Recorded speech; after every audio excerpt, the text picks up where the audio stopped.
being here today and for supporting the little during this crazy time. Drop your finger four over to the left of your space. It's important for you to know that I'm speaking to all of Colorado when I say that now is the time to stay at home. Over the past 6 years, the world has changed, but I didn't seem to notice much except for what I saw on cable TV news and stories on social media feeds. But in 2020, life has been very different.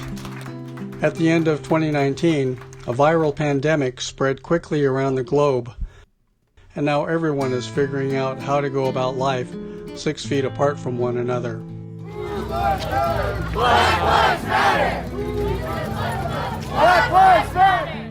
At the same time, the world became enraged by racial injustice. This is what democracy looks like! The intersection between the pandemic and racism quickly became very evident. None of our lives are remotely close to the routines we practiced before. Even though I live near 30 neighbors, my experience with self-isolation has been an eye-opener and a throwback to my childhood. I'm a baby boomer who grew up in the suburbs of Cheyenne, Wyoming. Everyone in the neighborhood knew each other because all the kids walked to Fairview Elementary School together. After school, my friends and I sat in front of the TV watching The Adventures of Superman.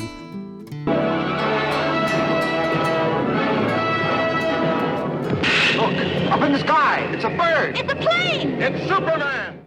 And learned that winning is better than losing, and being a strong individual is better than communism. At least for me, self-isolation has been a wake-up call that maybe we've taken our sense of connection to one another for granted.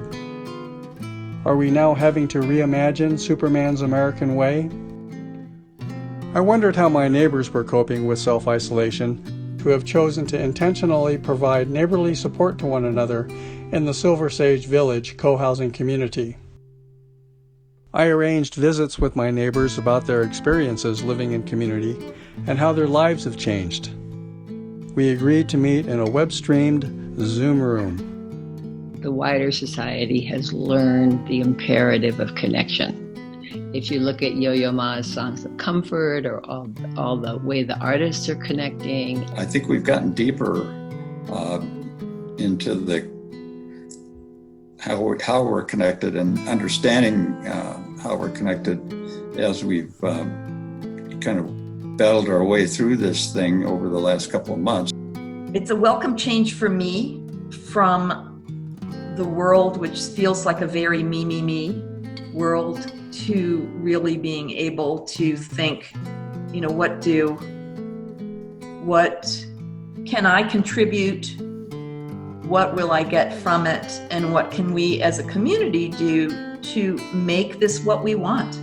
And sometimes there's still points of disagreement, but by and large, I think we've done a very, very responsible job. And if this kind of thing had been done more on a national level, I think other states and communities and all would be better off.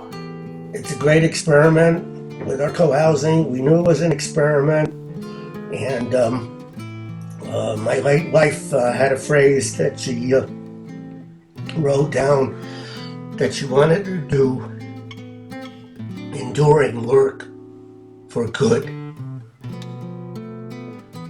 So I'm on that path. I think that's a path that our community's on. Balancing here, body with mind, mind with heart, and heart with breath.